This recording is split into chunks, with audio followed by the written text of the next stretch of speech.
Hey everyone, and welcome to the latest Parenting Beyond the Headlines podcast. We're so glad you're back. I'm Sarah Cody here with my friend Amy Alamar. Hi, welcome to the show. Today we're going to be talking about sex and teens, which is an obviously sexy topic. We've seen reports of assault. We've seen reports in the Me Too movement, and recently a story of a girl reporting a rape at her school publicly and being accused of bullying.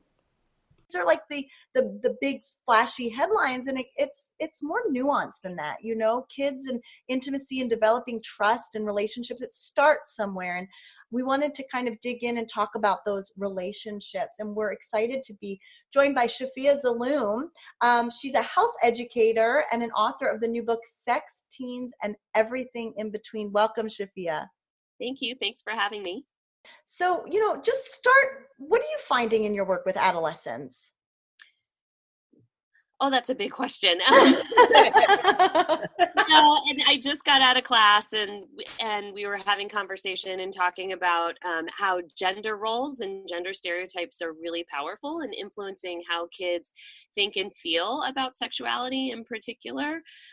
Also, this topic of consent, because I have this consulting business and I go to different states and teach, different kids in different communities, as well as have a regular community where I am a teacher and working with students all the time, it can be somewhat confusing for them. I think that, it's most of them at this point understand what the definition of consent is. And as parents, in different ways, we've been talking about this for a long time. However, what that looks, sounds, and feels like within the context of an actual relationship and all those nuances and complexities can be really challenging for young people. And so I think that's where they need the most practice. And in many ways, what I find is that this is really about, it sounds like it's about consent, the majority of my work, but it really is about focusing on healthy sexuality, the cultivating the courage to connect, not only as parents and talking to our kids about these topics, because there is so much out there right now that they're exposed to, but also the courage to connect, for them to connect with each other. Given this age and technology and how they communicate and relate to each other and all those different things that now intersect with how kids build relationships. Is this topic much more complicated these days because of what you just mentioned, because of technology, because porn is available to kids so easily, anytime? Also because of the Me Too movement, has this conversation shifted and become a little bit more complex? Yes, and so I think there's some fundamental aspects of it that have transcended time, certainly, in terms of all young people that I come into contact with long for connection. They really do. I think that what's changed is how much permission they have and how they're socialized to actually go about trying to do that has shifted and changed. So like you mentioned, there's social media, certainly, and digital devices, and sort of that delivery system by which they are not only maintaining, but trying to build relationships. So how they communicate and connect through these digital devices, which is different. And then also what I call the pornification of our culture, and how, internet pornography has become so accessible and also very extreme in terms of the industry, and in many ways the default sex education for this country. So I think that those two things in particular are pretty meaty examples of what has shifted and changed in the landscape. And so if you could just kind of give us a few tips about, either limits we want to set or conversations we want to have. And obviously your book is riddled with those conversations and the topics, but, I'm thinking about the easy access, not just pornography, but like, it seems like many of the shows on TV that my kids want to watch are TVMA. Which, I'm hesitant, some of them have content that I think is really valuable for us to watch together. At other times it's very uncomfortable, or I feel like I've shown them too much. So in my home, that's become a conversation of like, this is life. And, this is sexuality is part of human nature. And kind of this is what I hope your life will be like, and this is what I don't hope it'll be, kind of using as comparison. But talk to us about that. Like, what do you do with it all out there, easy access, short of pornography, which is a whole nother topic? Yeah, and that really doesn't come into play until a little bit later. So how we talk about this across the developmental stages is different depending on the age of your child, right? So when kids are younger, so if you have an elementary school age person in your house, and how you're talking about this, the focus is body autonomy, narrating emotional experiences for kids that they can see in other people's faces so they can pick up on social cues, emphasizing how we treat each other matters, and how they can, giving them language in the words. So the accurate terms for all body parts, right? Like we do that with all our body parts, except for sometimes, genitals and sexual reproductive anatomy and things like that. Like that should just be included. We don't come up with 10 different names for a knee. And so, use that as a guideline for the rest of the body as well. And just opening those lines of communication so that when your kid is exposed to media, and kids of all ages are exposed to different kinds of media to different extents, just engage in conversation, make observations.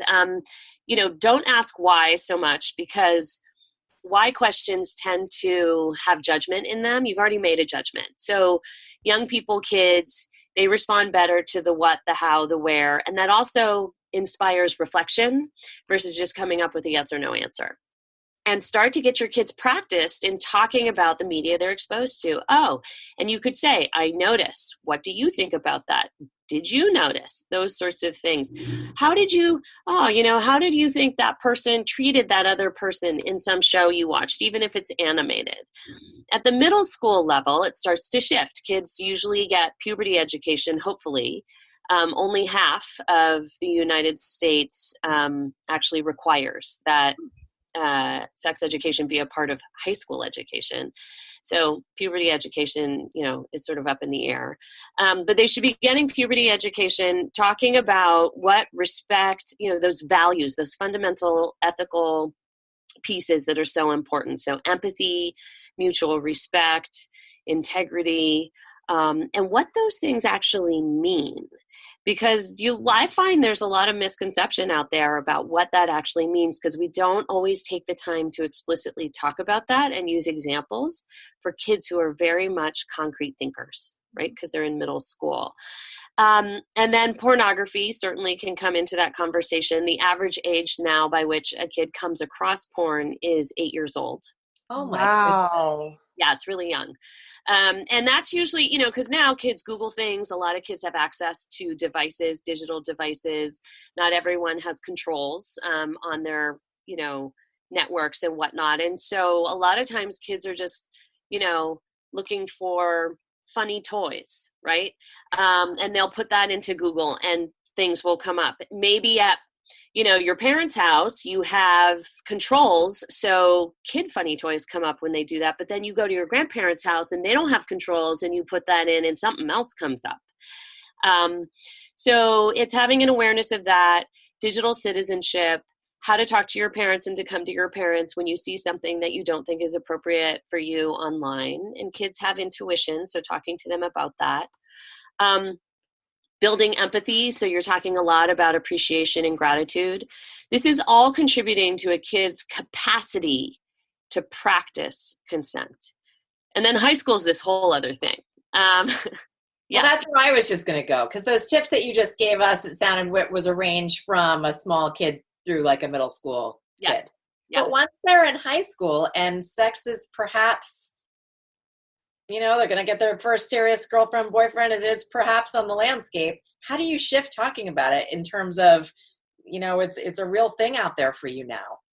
Well, so the American Academy of Pediatrics has kids exposed to 14,000 sexual images a year. And that's a lot. They are inundated. So to be clear, I think it's important to say that just because we're talking about this so explicitly in the high school years doesn't mean that kids are necessarily doing this, that they're not necessarily experimenting. And it's been shown, through research that young people as well as adults tend to overestimate how sexually active some kids are. And we're actually in a sexual recession right now when it comes to young people and their sexuality and exploring with someone else.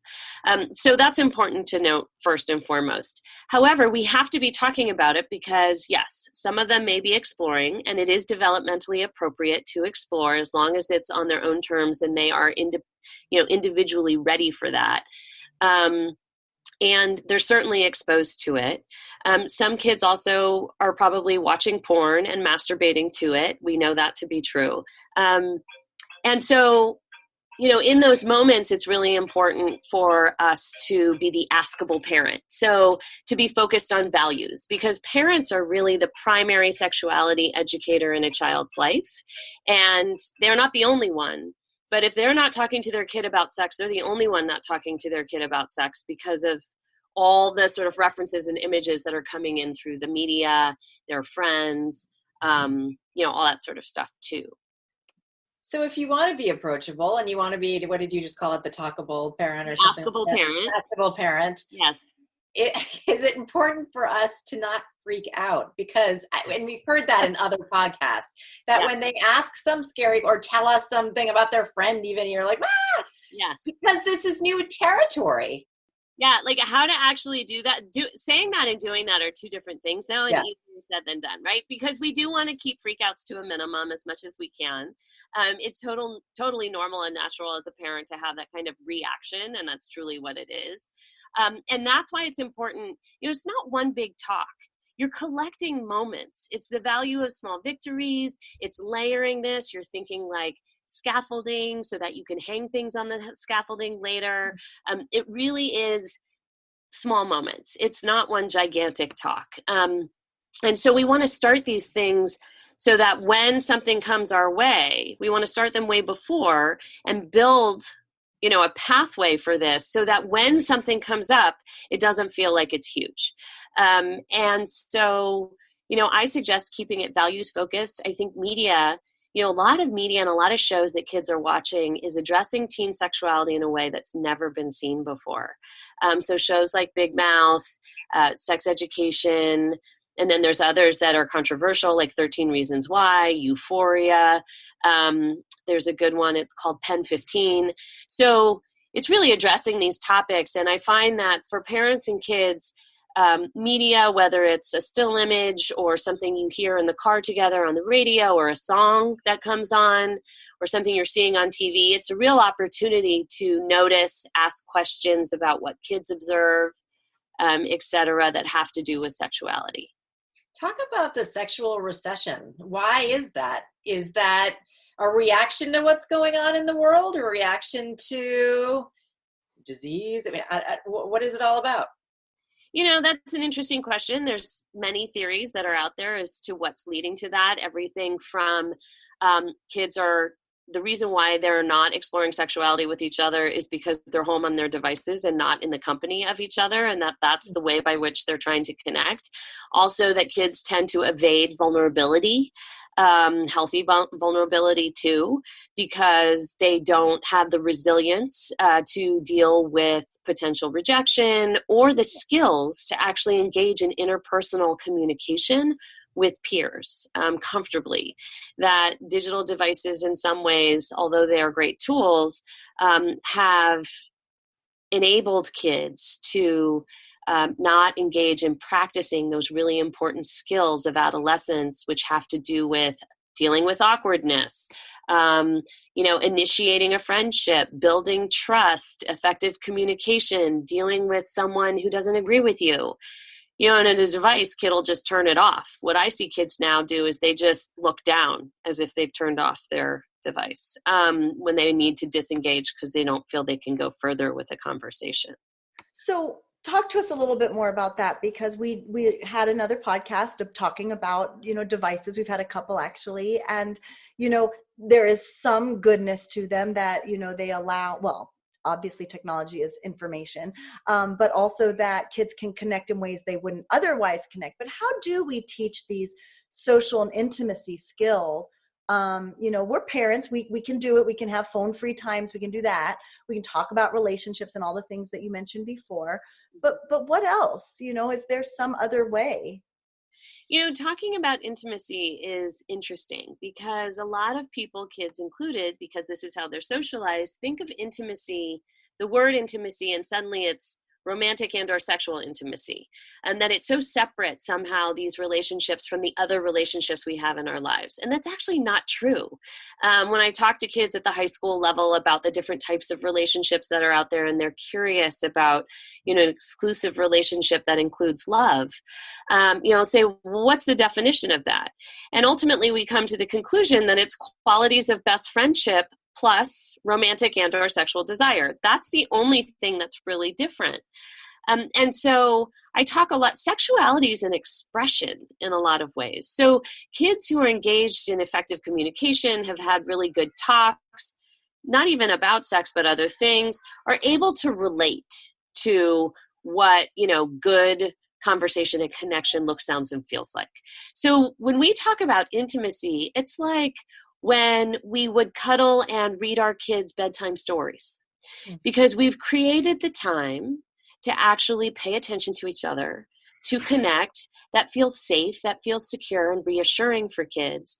So that feels like they can then be okay when they enter sleep, which for many of them feels vulnerable.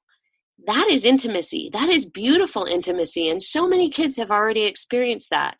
So drawing a concrete connection for them, helping them to see that actually what intimacy looks, sounds, and feels like intuitively, because we've been raising you with it all along.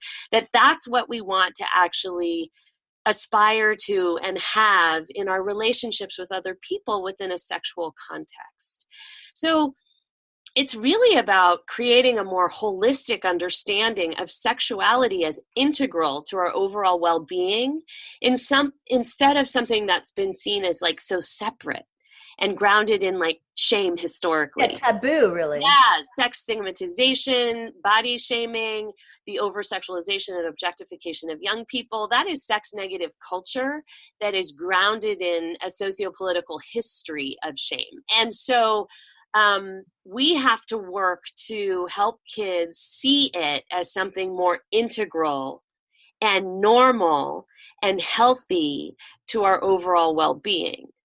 So like, I'm a sex positive sex educator, which means that I believe that, people's choices that they make, as long as they're consensual, legal, and safe, are okay. They're, that everybody has their right, and individual people make different decisions. That's fine, as long as they're safe. And that sex isn't inherently bad, that it's actually one of the great privileges of being human to experience a really positive sexual and or romantic relationship in your life. It's what you do with it that matters. Mm-hmm. And that we all have the capacity to engage in enriching life's relationships, because and there's decades of research that shows this, it's not your SAT score, it's not the trophy you got, it's not your GPA that determines the quality of your life, it's the quality of your relationships. Yeah, absolutely. I'm gonna use that sex positive. My kids make fun of me because when we look at television and movies, I'll say, I don't like violence. I'm fine with sex. I like sex, but I don't want any violence. So I'm gonna teach them I'm sex positive. Yes, absolutely. I'm stuck on the sexual recession thing because, I'm thinking of like the 60s when it was like considered the sexual, revolution or whatever. Yeah. Freedom of that side of you. And I'm sort of stuck on the fact that you say, like, I didn't think at first when you said that term, it would be connected to phones and how kids are more alone, or young adults are more alone these days. So as a sex positive educator, yeah, how do you view this? Do you view this as a good thing, as a bad thing, as a thing? I mean, a lot of the semantics surrounding that, the linguistics are media generated. And there was a big Atlantic article that talked about this in particular. And it brought together, all the different theories. I mean, another theory is that because pornography is so widely viewed and used as a form to sort of release sexual tension and whatever else to satisfy, although I would argue that it's not so satisfying for young people, is that That's part of it too. Here's the thing. Sexual debut, which is how we refer to what most people would think of as the traditional losing of virginity, has really not changed. Maybe by a couple months, it's still the average age is 17. And that hasn't changed much at all. You know, in terms of the numbers, the percentages are relatively small if you actually saw them. It's a small percent of young people who aren't as engaged and exploring sexuality with each other. There are all sorts of other phenomena and things that are coming together around this generation in particular that I think probably have something to do with this too, right? Like higher anxiety rates in terms of mental health and wellness, emotional wellness. Kids are reporting that, you know, the numbers of young people in college in particular feeling emotionally well are a lot lower. You know, we know that anxiety is a lot higher. When you're anxious, you are less likely to feel like you're going to initiate exploring sexuality with someone else. We've done probably, I don't know, 25 podcasts maybe at this point, Amy, and the themes that we're hearing for this generation of teenagers is so constant. I mean, that phones are involved in so many topics here, from the classroom to, you know, whatever, to friends. And that anxiety and that lack of grit and resilience. I mean, we hear these things over and over again. Yeah. So we are at really sort of a, I don't know, a changing time or a pivotal time for kids, it seems, or teens. I mean, I would definitely say so. I feel like the pendulum is swinging in this very extreme direction, and at some point it's going to have to come back this way. I'm really hoping that it will, and that's my whole thing around this courage to connect, because I think a lot of what you're identifying in many ways gets in the way of kids establishing relationships that are grounded in authentic connection. And this is what they all long for and would actually be really helpful with all of these other issues that they're trying to navigate and deal with. How do we make the pendulum swing, though? We are so far deep into the tech world and into, you know, like, what's going to make it go back? Well, that's what I'm trying to do. I mean, I'm trying really hard, and that's what the book is about, is how can we as parents, because we are the constant, right? I mean, we are the constant in a child's life in terms of sexuality education, and sexuality has to do with so much of this, so much of what we're actually talking about, like gender stereotypes, the gender paradigm, and how those stereotypes reinforce each other, how they influence kids in their relationships and get in the way of authentic connection, how kids should be acting, thinking, and feeling, and the anxiety that they feel around that, like all those sorts of things. I think it's really important as parents that we be engaged in this conversation very explicitly, and not in an overbearing sort of snowplow helicopter parenting kind of way, but a way in which, you know, it's really clear that we're the parent and we have our kids' well-being in mind, and that these are the things that are out there, and they can be a positive thing in your life or a negative thing. And so let's talk about, give kids the language and the practice and the embodied experience of what is positive so they know what to aspire to. So much of the time we come from a reactionary place of protection and prevention, which is fear. And so the majority of the lens through which we are having these conversations with our kids emphasizes and further stigmatizes these topics. And I don't think that's a positive way to move in an alternative direction from where we're going right now, which tends to be somewhat negative. You know, there's a study out of the Making Caring Common project that came out in the spring of 2017, and it was super comprehensive, and it addressed a lot of different things like hookup culture, misogyny, but also things like love. 85% of the respondents, of the kids, wish that their parents had talked to them more about romantic relationships. And the study also found that our kids are grossly underprepared to have healthy relationships because we don't talk to them enough about love. And, you know, I think parents are doing the best they can. One of our primary jobs is to protect our kids. And we have been socialized from the sex negative culture, right? And so we have to actually redefine this and be a part of a movement to create change for the kids.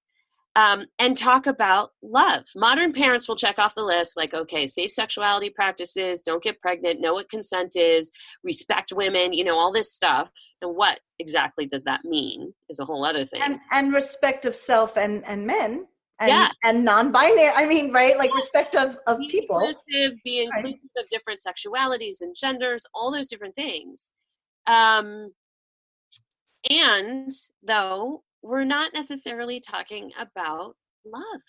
We can't always just protect them and prevent, because then we set this up, this negativity, we just reinforce it. We have to give them something positive to aspire to as well.